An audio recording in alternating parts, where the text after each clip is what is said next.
আরো 2 আসামি আটক, শরীফের রিমান্ড আবেদন। উভয় পক্ষের শুনানি শেষে আসামিকে 5 দিনের রিমান্ড মঞ্জুর করেছে। বিচার বিভাগীয় তদন্ত চেয়ে হাইকোর্টে রিট। অবৈধ সংযোগ, মিটার টেম্পারিং সহ 22 খাতে তিতাসের দুর্নীতি, জমা দেয়নি 92 কোটি টাকা, মন্ত্রণালয়কে ব্যবস্থা নিতে 12 দফার সুপারিশ দুদকের। তাদের এই রিপোর্টের ভিত্তিতে আমাদের ব্যাপারে আমরা আরো প্রিকশন নিতে পারবো। আরো ব্যাপক যদি ডিটেইল কোনো রিপোর্ট করতে হয় তাদের আরো সহযোগিতা আমরা ভবিষ্যতে পাবো। 25 এপ্রিল চূড়ান্ত হবে বিজিএমইএ ভবন ভাঙার প্রক্রিয়া, বললেন গণপূর্ত মন্ত্রী। হাতির ঝিলের ভবন নিয়ে সবচেয়ে বড় ভুল, রপ্তানি উন্নয়ন ব্যুরোর অভিযোগ সভাপতি। যত রকমের আইন আছে সব রকমের আইন মেনে তারপরে আমরা এই ভবনটি করেছি। এখানে কারো কিছু বলার থাকবে না। এবং ঐতিহাসিক মুজিবনগর দিবস আজ, বঙ্গবন্ধুর প্রতিকৃতিতে প্রধানমন্ত্রীর শ্রদ্ধা, বিএনপির সংসদে যাওয়া, গণতন্ত্রের জন্য ইতিবাচক মন্তব্য তথ্যমন্ত্রী। গণতন্ত্রকে সংহত করার স্বার্থে আমি মনে করি তারা শপথ গ্রহণ করা উচিত।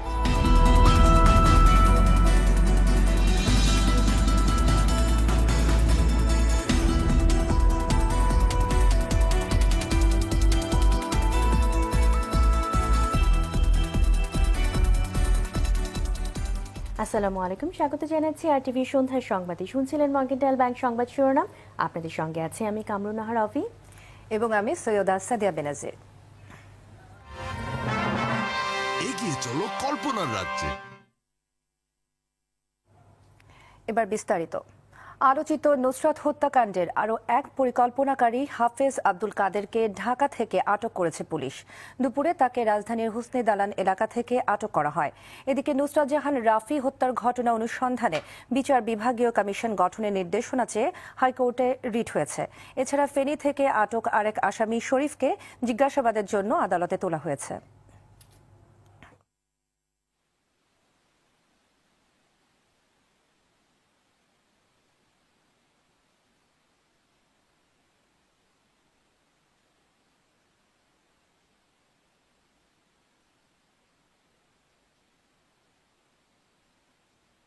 আদালত আসামিকে এবং আমাদেরকে শুনানি নিয়ে উভয় পক্ষের শুনানি শেষে আসামিকে 5 দিনের রিমান্ড মঞ্জুর করেছে।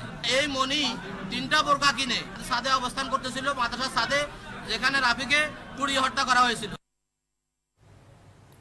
নুসরাতকে নিরাপত্তা দিতে রাষ্ট্র ব্যর্থ হয়েছে বলে মনে করেন বিএনপির মহাসচিব মির্জা ফখরুল ইসলাম আলমগীর।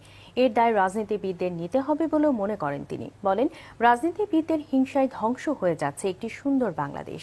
বিএনপি নেতা ইলিয়াস আলী গুমের 7 বছর পর হলেও এখনো তার কোনো সন্ধান মেলেনি। 7 বছর ধরে তার সন্তানরা অপেক্ষার প্রহর গুনছে বলেও জানান মির্জা ফখরুল। সকালে রাজধানীর ডিপ্লোমা ইঞ্জিনিয়ার্স ইনস্টিটিউটে এক অনুষ্ঠানে এসব কথা বলেন তিনি।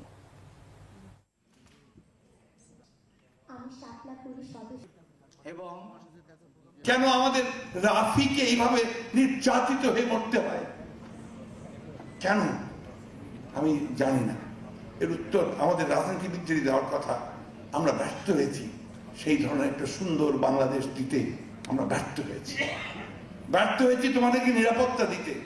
ইলিয়াস আলী এমপি ছিলেন, তিনি আজকের এই দিনে 7 বছর আগে তিনি গুম হয়ে গেছেন, নিখোঁজ হয়ে গেছেন। তার ছোট্ট মেয়েটার বয়স ছিল 6 বছর। আজকে মেয়েটির বয়স বেড়েছে, 6-এর সাথে 13 হয়েছে। এখনো সে সেই দরজা থেকে তাকিয়ে থাকে, এই বুঝি তার বাবা ফেরে না। এদিকে যশোরে শিশু ধর্ষণের অভিযোগে মন্দিরের পুরোহিতকে আটক করেছে পুলিশ। আটক প্রকাশ ব্যানার্জি যশোর সদর উপজেলার বিরামপুর গ্রামের অনুকূল ঠাকুর মন্দিরের পুরোহিত। মঙ্গলবার রাতে স্থানীয় যুবকরা পুরোহিতকে গণধোলাই দিয়ে পুলিশে দেয়। পুলিশ জানায়, বিরামপুরের অনুকূল ঠাকুর মন্দিরের পুরোহিত প্রকাশ ব্যানার্জি তার প্রতিবেশী এক শিশুকে ধর্ষণের চেষ্টা করলে স্থানীয়রা তাকে আটক করে গণধোলাই দিয়ে পুলিশের হাতে তুলে দেয়। পরে শিশুটির মা বাদী হয়ে পুরোহিতের নামে মামলা দায়ের করেন।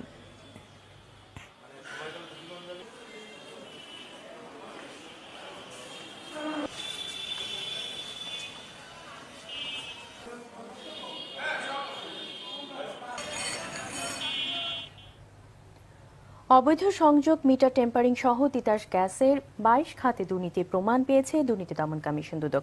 এসব দুর্নীতি প্রতিরোধে 12 দফা সুপারিশ আজ বিদ্যুৎ, জ্বালানি ও খনিজ সম্পদ মন্ত্রণালয়ে জমা দিয়েছে সংস্থাটি।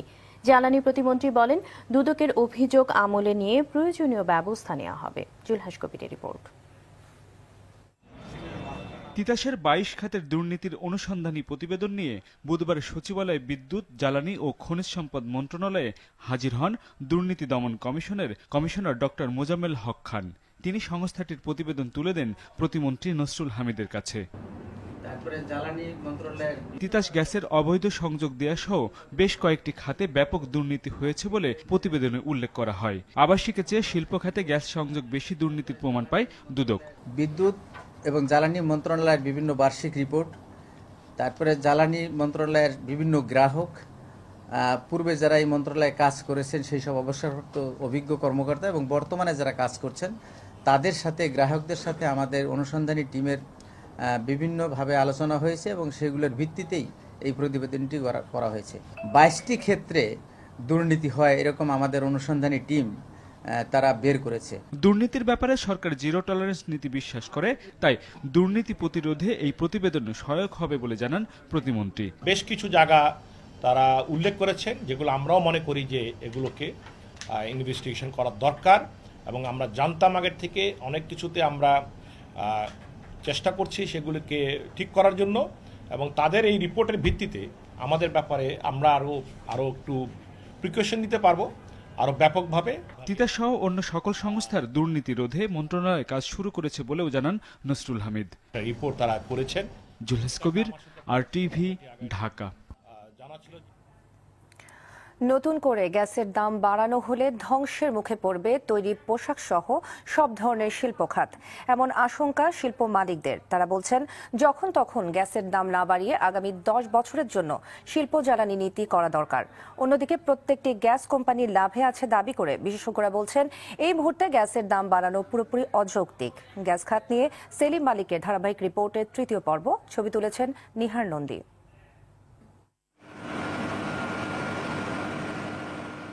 আশুলিয়া শিল্প এলাকায় গ্যাস চালিত ক্যাপটিভ বিদ্যুতের উপর নির্ভর করে এই স্পিনিং মিলটি চলে। তবে মিল কর্তৃপক্ষের দাবি, দিনের বেলায় প্রায়ই গ্যাসের চাপ থাকে না, ফলে পুরোদমে উৎপাদনও সম্ভব হয় না। আমাদের এখানে একটা মেশিন চলছে আর একটা মেশিন বন্ধ, এরকম করে আমরা গ্যাস প্রেসার কারণে মেশিন বন্ধ রাখতে হয়, উৎপাদন মারাত্মকভাবে ক্ষতিগ্রস্ত হয়। শিল্প মালিকদের অভিযোগ, এমনিতেই গ্যাসের সংকট, শ্রমিকদের বেতনও ক্রমে বাড়ছে।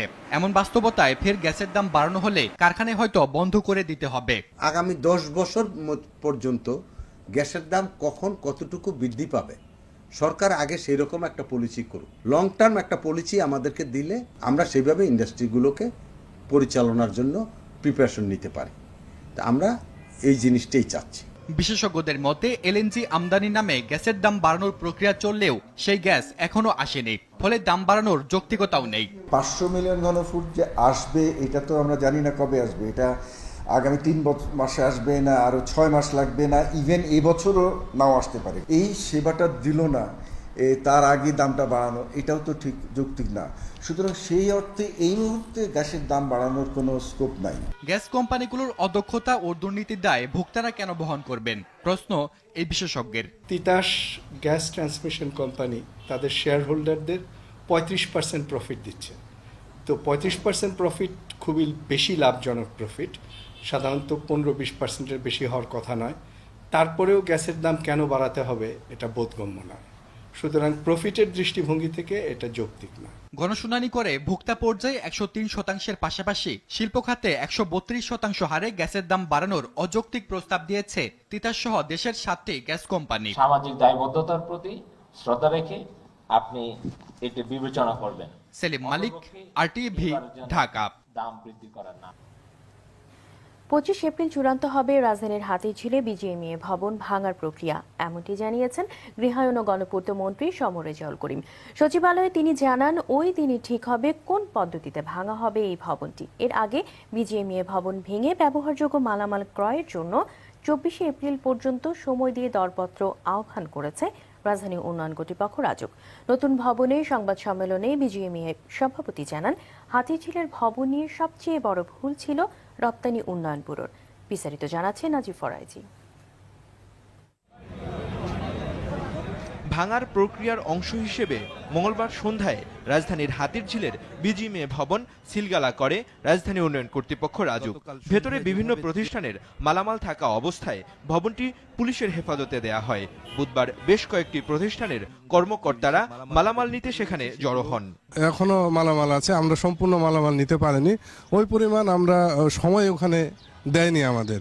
আমরা 22 জন লেবারে দাঁড়া রয়েছে, তারপর আমাদের ঢুকতে দেয় নাই। বলছে যে আপনারা যদি একটা রিপোর্ট করি তাহলে সেটা আমাদের মাল খুলে দিবে, কিন্তু রিপোর্টটা করবো কার কাছে? আমরা চাচ্ছি যে আমাদেরকে মিনিমাম 1 দিন বা 2 দিন সময় দেওয়া হোক, এর মধ্যে আমরা সমস্ত মালামাল আমাদের বাইর করে নিয়ে যাব।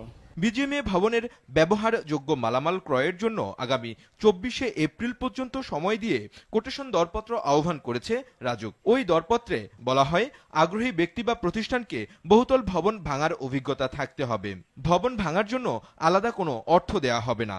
ভাঙার পর মালামাল অপসারণ করতে হবে 3 মাসের মধ্যে। এদিকে সচিবালয়ের নিজ দফতরে গৃহায়ন ও গণপূর্ত মন্ত্রী জানান, আধুনিক প্রযুক্তি ব্যবহার করেই বিজিএমইএ ভবন ভাঙা হবে। ভবন ভাঙার জন্য 1 বছর সময় চেয়ে আদালতে বিজিএমইএ আবেদন করেছে, দাবি করে তা 72 ঘন্টার মধ্যে প্রত্যাহার করা না হলে বিজিএমইএ সভাপতির বিরুদ্ধে আদালত অবমাননার আবেদন করার কথা জানান সুপ্রিম কোর্টের আইনজীবী মঞ্জুল মোর্শেদ, যা অস্বীকার করেছেন বিজিএমইএ সভাপতি। রাজধানীর উত্তরায় বিজিএমইএর নবনির্মিত কমপ্লেক্সে মতবিনিময় সভায় বিজিএমইএ সভাপতি জানান, ভবনের ভেতরে থাকা মালামাল সরাতে রাজুকের সঙ্গে আলোচনা চলছে। এ সময় তিনি হাতিরঝিলের ভবনের জন্য রপ্তানি উন্নয়ন ব্যুরোকে দোষারোপ করেন। মাননীয় প্রধানমন্ত্রী জায়গা দিয়েছিল, ভুলটা ছিল ইপিবির, সেই ভুল থেকে আমরা শুধরে আমরা এখানে চলে এসেছি। এই জায়গা নিয়ে ভবিষ্যতে কোনো লোক কোনো একটা শব্দ করতে পারবেন না, কারণ আমরা এই ভবন করার সময় আইনি এবং বিএনবিসি বা যত রকমের আইন আছে সব রকমের আইন মেনে তারপরে আমরা এই ভবনটি করেছি। 15 তলা বিজিএমইএ ভবন ভাঙার জন্য সর্বোচ্চ আদালতের দেয়া 7 মাস সময়সীমা শেষ হয় গেল 12 এপ্রিল। নাজিব ফরাইসি, আরটিভি, ঢাকা। ঐতিহাসিক মুজিবনগর দিবস আজ।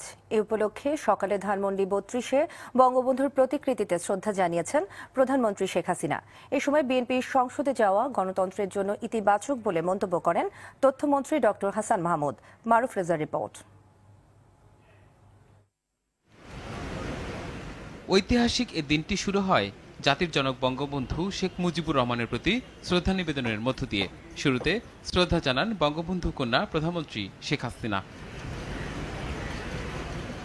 পরে মন্ত্রিসভার সদস্য ও দলের সিনিয়র নেতাদের নিয়ে ফের শ্রদ্ধা নিবেদন করেন আওয়ামী লীগ সভানেত্রী। এ সময় বিএনপির মুজিবনগর দিবস পালন না করা নিয়ে প্রশ্ন তোলেন তথ্যমন্ত্রী ও আওয়ামী লীগের প্রচার সম্পাদক হাসান মাহমুদ। কথা বলেন বিএনপির সংসদে যাওয়া না যাওয়া প্রসঙ্গেও। বিএনপিকে কখনো এই দিনটি পালন করতে আমরা দেখি নাই। তাদের নেতা যেই সরকারের কর্মচারী হিসেবে সেক্টর কমান্ডার হিসেবে নিয়োগ পেয়েছিলেন এবং এই সরকারের কাছ থেকে তিনি প্রতি মাসে বেতনও পেতেন, তারা এই দিনটি পালন করে না। যারা মুজিবনগর দিবস পালন করে না তারা আসলে স্বাধীনতা সার্বভৌমত্বকে কতটুকু বিশ্বাস করে সেটি হচ্ছে প্রশ্ন। তাদেরকে যারা ভোট দিয়ে নির্বাচিত করেছে তাদের সম্মানার্থে, গণতন্ত্রকে সংহত করার স্বার্থে আমি মনে করি তারা শপথ গ্রহণ করা উচিত। শীর্ষ পর্যায়ের নেতাদের পর জাতির পিতার প্রতি একে একে শ্রদ্ধা নিবেদন করেন আওয়ামী লীগের বিভিন্ন সহযোগী সংগঠনের নেতাকর্মীরা। মারুফ রেজা, আরটিভি, ঢাকা।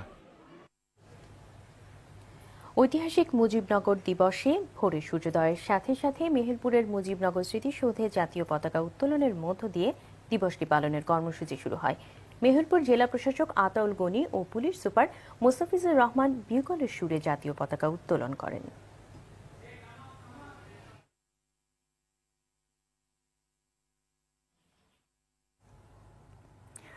1971 সালের এই দিনে একটি ভূখণ্ড ও একটি পতাকার মালিকানার পথে এক ধাপ এগিয়ে যায় বীর বাঙালি।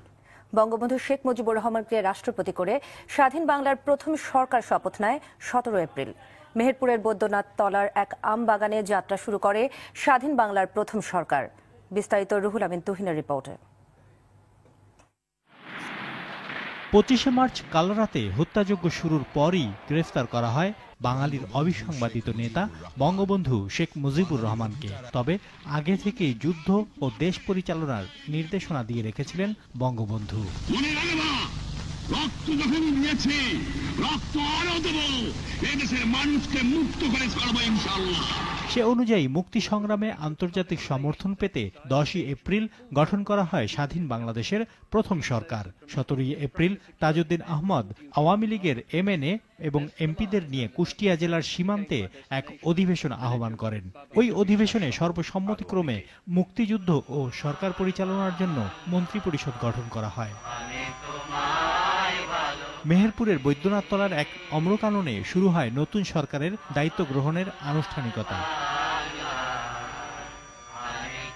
বঙ্গবন্ধুকে রাষ্ট্রপতি করে শপথ নেয় বাংলাদেশের প্রথম সরকার। জাতির পিতার অনুপস্থিতিতে সৈয়দ নজরুল ইসলামকে করা হয় অস্থায়ী রাষ্ট্রপতি।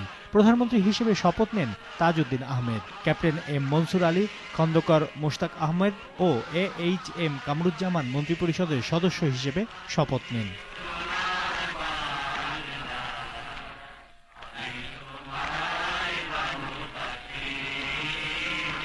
নতুন রাষ্ট্রের সশস্ত্র বাহিনীর প্রধান হিসেবে কর্নেল MAG ওসমানী এবং সেনাবাহিনীর চিফ অব স্টাফ পদে কর্নেল আব্দুর রবের নাম ঘোষণা করা হয়। অনুষ্ঠানে অস্থায়ী রাষ্ট্রপতি ও প্রধানমন্ত্রী উভয়ই বক্তব্য দেন।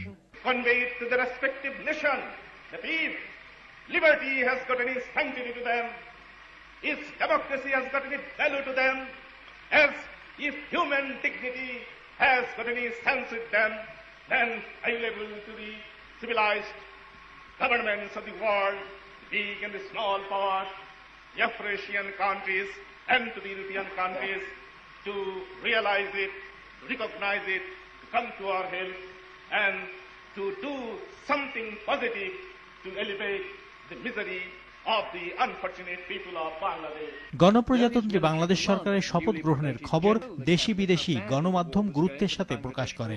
সরকারের আনুষ্ঠানিক আত্মপ্রকাশে বিশ্বের দরবারে বাংলাদেশ নামে রাষ্ট্রটি পরিচিতি পায় আপন মহিমায়। অস্থায়ী সরকারের নেতৃত্বে বিজয়ের পথে দৃপ্ত পায়ে এগিয়ে যায় বীর মুক্তিযোদ্ধারা।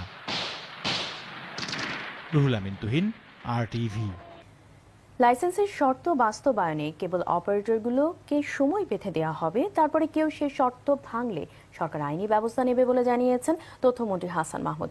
বুধবার সচিবালয়ে কেবল অপারেটরদের সংগঠন কোয়াবের ঐক্য পরিষদের সঙ্গে বৈঠকে তিনি একথা বলেন। এছাড়া কেবল নেটওয়ার্ক পরিচালনার জন্য যারা লাইসেন্স নিয়েছেন তারা শুধু কেবল নেটওয়ার্ককেই পরিচালনা করবেন, সেখানে অন্য কিছু করার সুযোগ নেই। বিজ্ঞাপন, সিনেমা কিংবা অন্য কোনো অনুষ্ঠান দেখানোর সুযোগ নেই বলেও জানান তথ্যমন্ত্রী।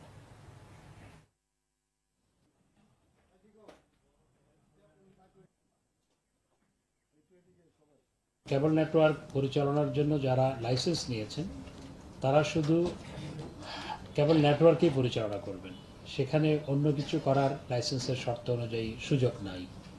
যেমন সেখানে বিজ্ঞাপন দেখানোর সুযোগ নাই, সিনেমা দেখানোর সুযোগ নাই। কিন্তু অনেক ক্ষেত্রে দেখা যাচ্ছে যে বিভিন্ন জায়গায় কেবল নেটওয়ার্কে সেখানে স্থানীয় বিজ্ঞাপন দেখানো হয়, যেটি লাইসেন্সের শর্ত অনুযায়ী করা যায় না। তুরাগ নদী রক্ষা, দূষণ ও দখলের হাত থেকে বাঁচাতে উচ্ছেদ অভিযান পরিচালনা করছে অভ্যন্তরীণ নদী বন্দর কর্তৃপক্ষ। সকাল থেকে টঙ্গী ও ঢাকার বিভিন্ন অংশে এই উচ্ছেদ অভিযান শুরু হয়। এই অভিযানে নেতৃত্ব দিচ্ছেন BIWTA-এর যুগ্ম পরিচালক আরিফুল হক। এই সময় BIWTA এবং জেলা প্রশাসনের ঊর্ধ্বতন কর্মকর্তারাও উপস্থিত ছিলেন।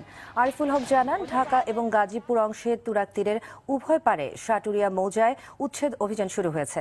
দখলদাররা গাছ লাগিয়ে পাড় দখলের একটি কৌশল নিয়েছিল। ভরাট করা মাটি এবং বালি নিলামে নেওয়া হচ্ছে। এরই মধ্যে প্রায় 57 লাখ টাকার বালু, মাটি নিলামে বিক্রি করা হয়েছে। আগামী 7 দিন এই উচ্ছেদ কার্যক্রম চলবে বলেও জানান তিনি। সোনালী ব্যাংকের ঋণ সংক্রান্ত মামলার ভুল আসামি জাহালম কাণ্ডে কে বা কারা দায়ী তা দেখার জন্য দুর্নীতি দমন কমিশনের প্রতিবেদন চেয়েছেন হাইকোর্ট। বুধবার দুপুরে বিচারপতি AFM নাজমুল আহসান ও বিচারপতি KM কামরুল কাদেরের হাইকোর্ট বেঞ্চ এই আদেশ দেন। আদালত দুদকের নথি জমা দিতে 2 মে পর্যন্ত সময় দেন। এই সময় জাহালম হাইকোর্টে উপস্থিত ছিলেন। রাষ্ট্রপক্ষে ছিলেন deputy attorney general Abdullah Al Mahmud Bashar, দুদকের পক্ষে ছিলেন খুরশিদ আলম খান।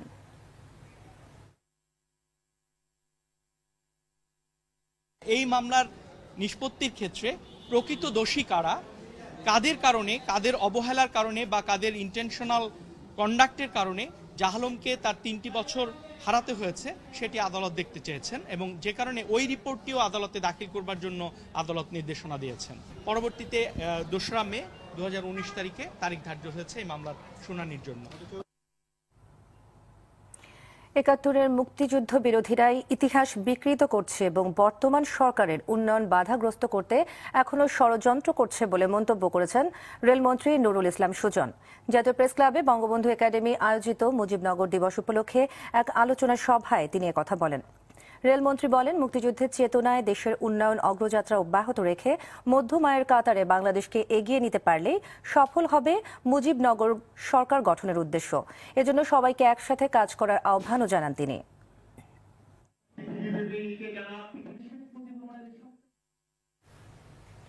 নাটোরের বড়াই গ্রামে গরুবাহী নসিমন উল্টে 2 জন নিহত হয়েছেন। এ ঘটনায় আরও 5 জন আহত হন। পুলিশ জানায়, সকালে 11টার দিকে গরুবাহী একটি নসিমন মোখরা হাটের কাছে পৌঁছলে নিয়ন্ত্রণ হারিয়ে উল্টে যায়। এতে নসিমনে থাকা 7 গরু ব্যবসায়ী আহত হন। পরে আহতদের হাসপাতালে নেয়ার পর চিকিৎসাধীন অবস্থায় 2 জনের মৃত্যু হয়। অন্যদিকে বরিশালের উজিরপুরে যাত্রীবাহী বাসের চাপায় লামিয়া আক্তা নামে 2য় শ্রেণীর এক ছাত্রের মৃত্যু হয়েছে। সকালে স্কুলে যাবার পথে এ দুর্ঘটনা ঘটে। এছাড়াও চট্টগ্রামে ট্রাকের ধাক্কায় 1 জনের মৃত্যু হয়েছে।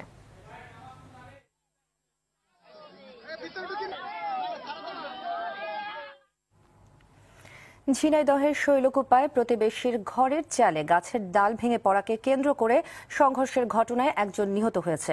আহত হয়েছে আরও 6 জন। স্থানীয়রা জানায়, বসন্তপুর গ্রামের সেকান্দার আলীর গাছের ডাল প্রতিবেশী অলিয়া রহমানের ঘরের উপর পড়ে। আজ সকালে সেকান্দার আলী গাছের ডাল কাটতে গেলে উভয়ের মধ্যে তর্ক বিতর্ক শুরু হয়। তারই এক পর্যায়ে উভয় পক্ষ দেশি দা-বটি নিয়ে সংঘর্ষে লিপ্ত হয়। এ সময় প্রতিপক্ষের ধারালো অস্ত্রের আঘাতে নিহত হয় রতন মণ্ডল। এদিকে রাজশাহীর বাগমারায় এক ব্যক্তিকে গলা কেটে হত্যা করেছে দুর্বৃত্তরা।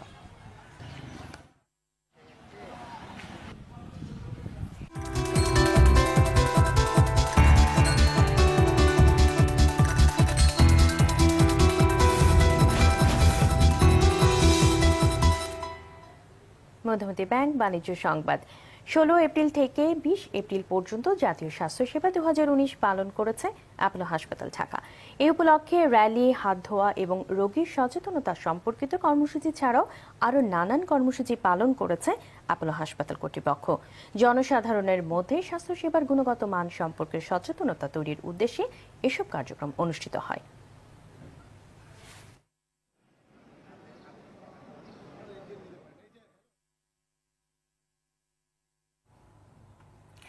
2021 সালের মধ্যে গ্রাহকের সুবিধার্থে সুনির্দিষ্ট কর্মপরিকল্পনায় ডিজিটাল সেবার মাধ্যমে দেশের অন্যতম শীর্ষ ব্যাংক হিসেবে প্রতিষ্ঠায় কাজ করছে প্রাইম ব্যাংক লিমিটেড। এমন কথা জানালেন ব্যাংকটির ব্যবস্থাপনা পরিচালক রাহেল আহমেদ।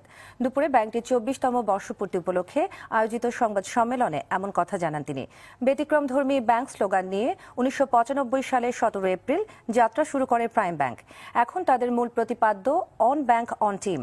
অনুষ্ঠানে ব্যাংকের উপব্যবস্থাপনা পরিচালক মোহাম্মদ গোলাম রাব্বানী, মোহাম্মদ তৌহিদুল আলম খান ও মোহাম্মদ হাবিবুর রহমান সহ ঊর্ধ্বতন কর্মকর্তাবৃন্দ উপস্থিত ছিলেন। কিন্তু সেই প্রযুক্তির ব্যবহার দিয়ে, সেটার উৎকর্ষতা দিয়ে ব্যবহারিক ক্ষেত্রে কাস্টমারকে যে সার্ভিসটা বা প্রোডাক্টটা আমরা অফার করব সেইটা ডিফারেন্ট হবে। নড়াইলে বাংলা নববর্ষ উপলক্ষে ঐতিহ্যবাহী ঘোড়দৌড় প্রতিযোগিতা অনুষ্ঠিত হয়েছে। দুপুরে লোহাগড়া উপজেলার বাড়িভাঙা, হান্দলা, ব্রাহ্মণডাঙ্গা, চর ব্রাহ্মণডাঙ্গা গ্রামবাসীর উদ্যোগে স্থানীয় বিলে এ প্রতিযোগিতার আয়োজন করা হয়। এতে যশোর, মাগুরা, ফরিদপুর ও নড়াইলের 22টি ঘোড়া অংশ নেয়। কয়েক হাজার দর্শক প্রতিযোগিতা উপভোগ করেন।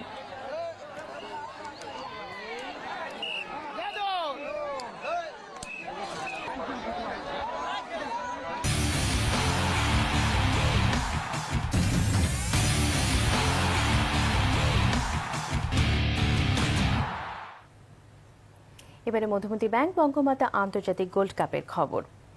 বাংলাদেশের নারী ফুটবল সঠিক পথে এগোচ্ছে, তবে পরবর্তী ধাপে উঠতে আরও অনেক কাজ করতে হবে। আরটিভির সঙ্গে একান্ত সাক্ষাৎকারে এসব কথা বলেন কলম্বিয়ান ফুটবল প্রশিক্ষক জেসিকা হুর্তাদো। বঙ্গমাতা আন্তর্জাতিক গোল্ড কাপ এরই একটি অংশ বলে মনে করেন জেসিকা। বাংলাদেশের নারী ফুটবলের অগ্রগতি দেখে মুগ্ধ কলম্বিয়ান ফুটবলার ক্যাথরিন ফেবিওলা কেস্ট্রোমোনোজ। অরণ্য কফুরের বিশেষ রিপোর্ট।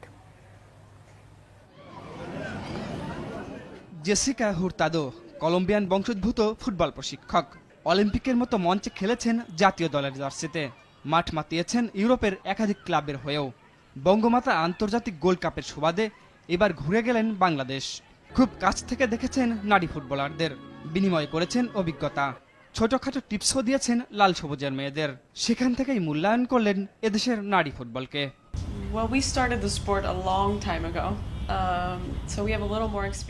ফুটবল কলম্বিয়ানদের রক্তে মিশে, আর বাংলাদেশ এক্ষেত্রে নবীন। যদিও অল্প সময়ে বেশ উন্নত করেছে এসব মেয়েরা। তাদের অগ্রযাত্রায় মনে হচ্ছে সঠিক পথেই আছে এদেশের ফুটবল, তবে অন্য লেভেলে যেতে আরো কাজ করতে হবে। দুবাইতে রোনালদিনহোর প্রতিষ্ঠানে প্রশিক্ষকের কাজ করছেন জেসিকা। রয়েছে অপরচুনিটি থ্রু স্পোর্টস নামের নিজের প্রতিষ্ঠানও।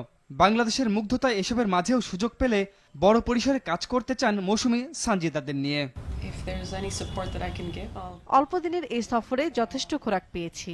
ভালো প্রস্তাব পেলে এদেশের মেয়েদের নিয়ে দীর্ঘমেয়াদেও কাজ করতে পারি।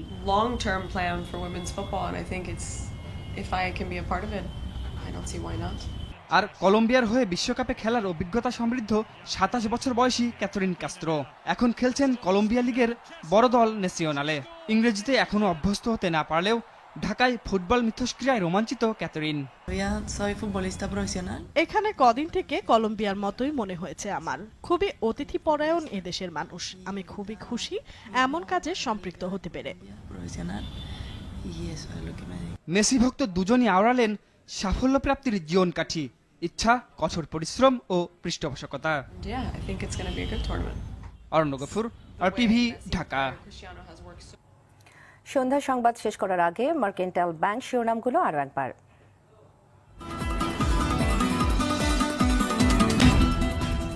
নুসরাত হত্যা মামলায় পরিকল্পনাকারী সহ আরো 2 আসামি আটক। শরীফের রিমান্ড আবেদন, বিচার বিভাগীয় তদন্ত চেয়ে হাইকোর্টে রিট। অবৈধ সংযোগ, মিটার টেম্পারিং সহ 22 খাতে তিতাসের দুর্নীতি, জমা দেয়নি 92 কোটি টাকা। মন্ত্রণালয়কে ব্যবস্থা নিতে 12 দফা সুপারিশ দুদকের।